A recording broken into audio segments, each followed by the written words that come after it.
As she bid farewell, Queen Elizabeth II shed a tear. Known as her favorite royal residence, Britannia sailed the seas and oceans worldwide for over 40 years. It's said to be the only place where the Queen could truly be herself and fully relax. Today, I'm taking you for a little tour of Royal Yacht Britannia. Hi, my name is Anna and welcome to On Royals, where I talk everything royal related. Today, I'm taking you for an exclusive trip to Royal Yacht Britannia. I was in Edinburgh last week and I'm gonna share all about the beautiful, amazing floating palace. I will touch upon its history, significance, why it was so dear for the royal family, and what the tour looks like. It's worth mentioning that it was voted a top attraction in the UK 2023 by Top Advisor. So, well, what better place could we visit?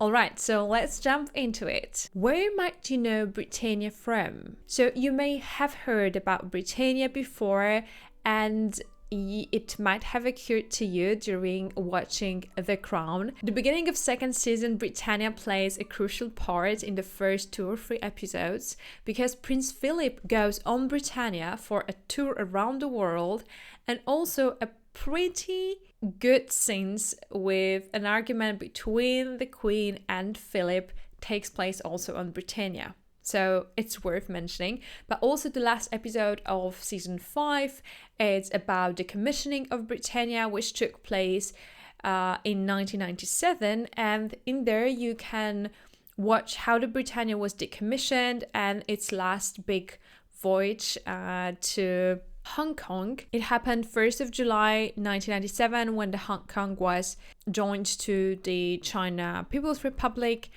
It is significantly the end of the British Empire, but also, sadly, the end of Britannia.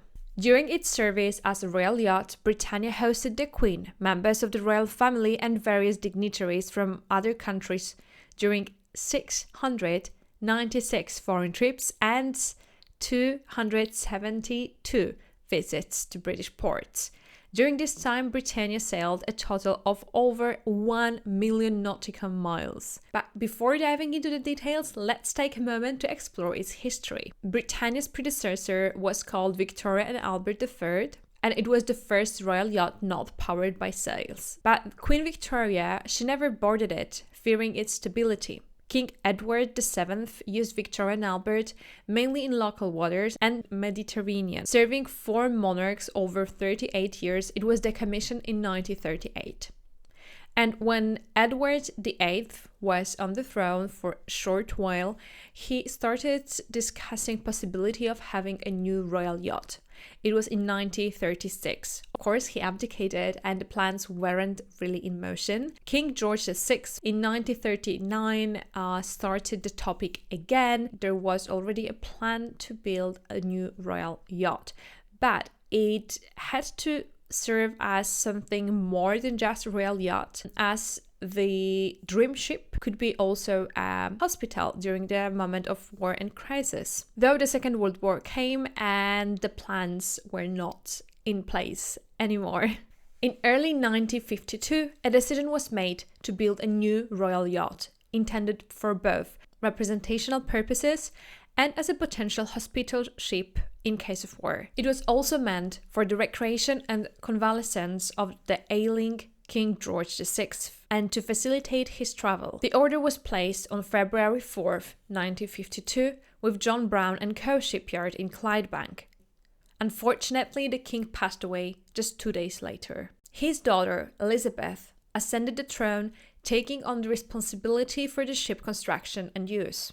Despite the sad circumstances, taking over the project so early on allowed Elizabeth and Philip to craft ship to their own liking. Both Elizabeth and Prince Philip, who was actually a naval officer, had significant input in its design. The yacht was launched on April 16th, 1953, and the name of the ship was not known until the actual launch. Queen presented the name herself, saying, "I named the ship Britannia. In line with the post-war austerity in Britain, a bottle of imperial wine rather than champagne was broken over the hull. Britannia entered service April 11th, 1954, and on April 22nd anchored in Malta, her first foreign port. On board were Prince Charles and Princess Anne, just 5 and 3 years old. Since then, the yacht circumnavigated the globe over 44 times, which is an amazing achievement for a boat like this, stopping over in 600 ports across 135 countries. Though Britannia was favorite place of Queen Elizabeth II, it wasn't solely designed for private purposes. Britannia had multiple functions.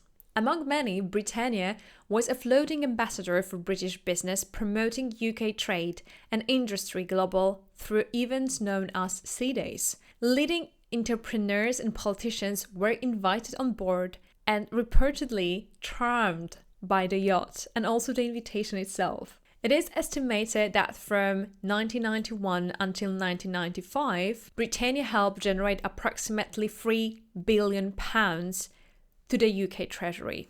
But Britannia also played a humanitarian role. While never used as Britannia helped during civil crisis in South Yemen. Britannia played a humanitarian role by evacuating refugees during the civil war in South Yemen. On January 17, 1986, the yacht anchored in Cormacsor Beach, evacuating British citizens and other foreign citizens trapped by the fighting. As a non-combat Royal Navy vessel, it could enter territorial waters without escalating the conflict. The Royal Apartments living room was temporarily used as a dormitory for the evacuees. Britannia was highly successful in diplomacy, hosting state and government heads and diplomats in royal style. Queen Elizabeth often invited guests to banquets on Britannia during her official visits. Notable guests included British prime ministers and American presidents, such as Dwight Eisenhower, Gerald Ford, Ronald Reagan, and Bill Clinton.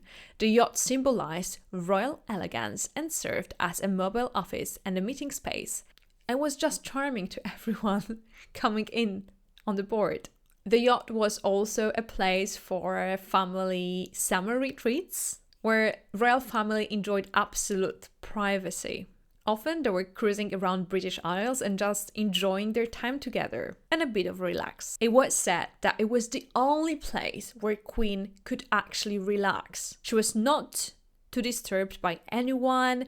The staff was going around very quietly, so they're barely noticeable, and there were no media or paparazzi around them. Britannia hosted also 4 royal honeymoons, the first one in 1960, Princess Margaret and Anthony Armstrong-Jones, then Princess Anne and Mark Phillips in 1973, Charles and Diana, and Andrew and Sarah Ferguson. Sadly, all of the marriages ended in divorce. Even after decommissioning in 1997, Britannia was still in royal family's hearts. In 2011, Sarah Phillips, the Queen's eldest granddaughter, hosted her pre-wedding party on Britannia. Queen wasn't in attendance, but many of other members of the royal family were. Okay, so what's actually on Britannia?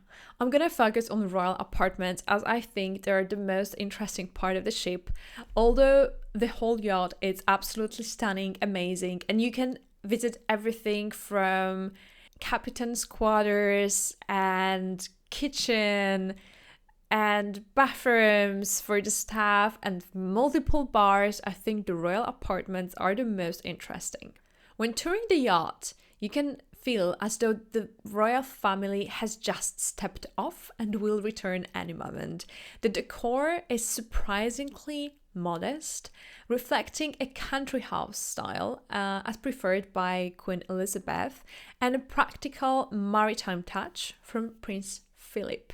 And it's important to notice that Britannia was the only big project that was actually going on during Queen Elizabeth's reign as such. Previous monarchs, they had their estates or big palace renovations, but actually Queen Elizabeth inherited everything, so she moved into someone else's idea. And Prince Philip and Queen Elizabeth could shape Britannia as they wanted and did it in their own taste. Actually, the first sketches, the first projects of the interiors they were not accepted by the royal couple because they were too lavish and too official and not homey-like. They wanted home, they wanted warmth, they wanted coziness, they wanted a place to really relax.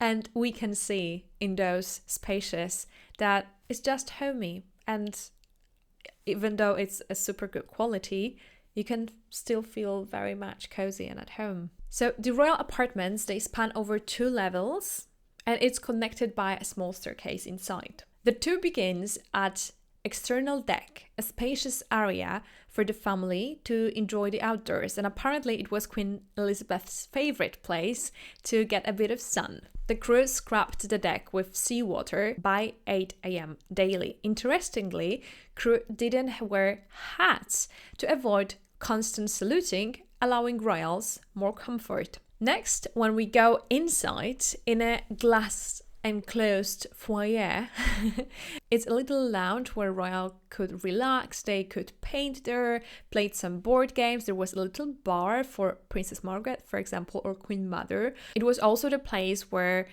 Queen Elizabeth and Prince Philip liked to take their light breakfasts in the morning. Then to the bedrooms, and bedrooms of Queen Elizabeth II and Prince Philip were on the right side and guests' bedrooms on the left side. Queen's bedroom is absolutely beautiful with the ivory walls, green accents, botanical paintings on the wall, a little green introduced with the colors. Of course, the bed, simple but very stylish.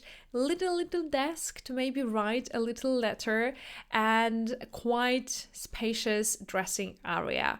I just love this room. I don't know. And this is one of the most, or this is the most spacious bedroom, of course, because it is the monarch's bedroom. Right next to it, Prince Philip's bedroom, which is much more maritime themed, less romantic, more minimalistic. And instead of light wood, Prince Philip used dark wood in his bedroom, and he also had a very big wardrobe. Both bedrooms, they had little bathrooms, but we cannot see little bathrooms on the tour. On the left hand side of the corridor there were guest bedrooms, and when you sightsee Britannia, you can visit one of them or see one of them through the glass, and this is a so-called honeymoon room where all the royal couples who did their honeymoon on the boat were located. On the occasion of Prince Charles and Diana honeymoon, Prince Charles asked to insert to the room a double bed, because why not? It's the honeymoon. Before, the room was used also as a nursery and many other ways. When we go down with the little staircase, we enter a living room, a drawing room, just a room to relax, have a book, or play a board game or a jigsaw puzzle, read a little magazine, have corgis around. There was also a pianoforte, apparently a favorite of Princess Diana, but a lot of space just to unwind, sit on a sofa or in the armchair. It's a very spacious room. This is my favorite spot in the whole Britannia. I just felt so good there, and really loved the ambience of a cozy home that I could feel there. On the same floor, we have also 2 small offices, one of the queens and the other one the princess. And of course, the queen's is very similar to her style, introduced in her bedroom. Also ivory walls, a bit of green. I loved the little couch she had just to relax a bit during her work, or just read the important government documents on the couch, because Queen every day apart from the Christmas Day, she read the red boxes, and that was really a place to do it. When she was on Britannia, and Princess office was much more maritime themed, more maritime connections, naval connections as well. From that space, the the dining room. So you could go through the corridors directly to the big dining room, and the dining room was really the room where everything happened on Britannia, because all the banquets or dinners or very important meetings were held in the dining room. It was an official stateroom, let's call it this way, but it was also a dining room for the family. When they were on the board, they had lunches and dinners there. And when it comes to the banquets, it took 3 hours to set all the tables properly. Menu was always in French, and it was taken as a souvenir by the guests. The kitchen was just next to the dining room, so it was a very short way for the chef and the waiters to bring the food. Apparently it was always very, very tasty. And when it comes to guests that were hosted at Britannia, I mentioned a few before, but in this very room, Winston Churchill, Margaret Thatcher, American presidents, Boris Yeltsin, Nelson Mandela, just to name a few. So very big names of the politics in second half of 20th century. This room also served as cinema for the royal family, especially in the early days of Britannia or early years of Britannia. Apparently, royal family watched James Bond movies right there, because there was actually a little projector in one of the walls, and the image was displayed on the other wall. But this room was also used as a party place and dance party place, and celebrations of Princess Anne's 21st birthday took place there as well, a little dance party. So this is the biggest room on the Britannia, and definitely used in many, many other ways. On the yacht, apart from those royal apartments that I just mentioned, you can also see other facilities, and of course the yacht housed officers, the captain, sailors, royal staff if needed, and the whole staff of the vessel itself.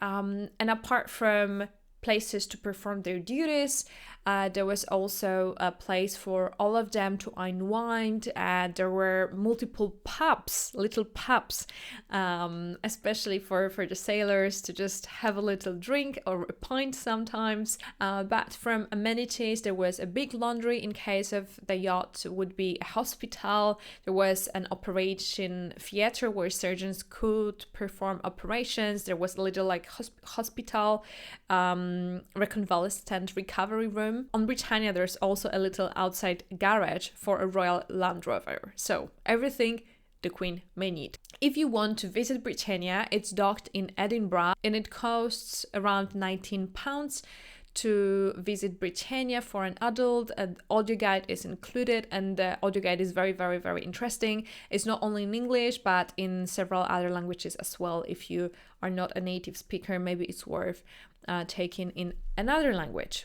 And the tour lasts at least an hour and a half, but I highly recommend to stop by the Royal Tea Room, which is a new thing. It was not a part of the original Britannia. They serve very, very, very good scones, and I really, really, really, really recommend taking a scone and a tea there. It is just a great experience, I have to say. And they have napkins as well with Royal Britannia logos, so definitely worth visiting. In general, I think that Britannia is an absolutely, Britannia is an absolute gem. And if you like royal related things, if you like to visit royal related places, I highly recommend it. If you're in Edinburgh, I think it's a must see. It is very different from other royal palaces and residences, because in Buckingham Palace or Windsor Castle, where I also had a chance to visit, have a chance to sightsee the official staterooms. You don't have a glimpse to a private life of the royal family, and Britannia gives a unique opportunity to do so. You can actually see the bedroom of Queen Elizabeth and know what her taste was like. And this is very, very unique, because you don't have another chance to see bedrooms of the monarch. It is great, and I truly, truly, truly recommend going there if you're in Edinburgh, or just plan a trip to Edinburgh. And finally, a few words why Britannia was decommissioned. So the decision was made in 1994. The government of John Mayer decided that Britannia was too costly, too expensive. It was around £11 million per year, and additionally £17 million every decade to do necessary renovations. But actually Britannia was old enough that the fuel she was on was not the same that other Royal Navy ships used, which caused some problems, and it would have to be completely rebuilt when it comes to machinery. And they decided that the cost will be too grand, and that the Royal Yacht will be decommissioned. It's just too expensive. At first, there were plans to have another Royal Yacht, but then Conservatives lost the election, Labour Party came in 97, and yeah, the decision was made. Britannia will have to go. So the final big voyage was to Hong Kong, July 1997. Big goodbye to the Empire and big goodbye to Britannia, unfortunately. The royal farewell with Queen in attendance was prepared for December 1997, and this is one of the little rare occasions where we could see Queen shedding a tear. It was really moving to see how she said goodbye to the ship, how she said goodbye to the only thing she actually built herself and decided on herself during her reign. And it was her home, so she said goodbye to home.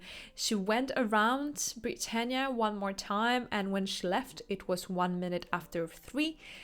And this is what all the clocks on Britannia are stopped at, 1 minute after 3, just to commemorate the last time Her Majesty was on board. There were some plans not that long ago, 2021, to build a new royal yacht by Boris Johnson government, but it was ultimately cancelled soon after. Until today, Britannia remains the last royal yacht in the history of the United Kingdom.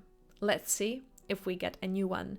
But Britannia was one and only, an amazing home of Queen Elizabeth II.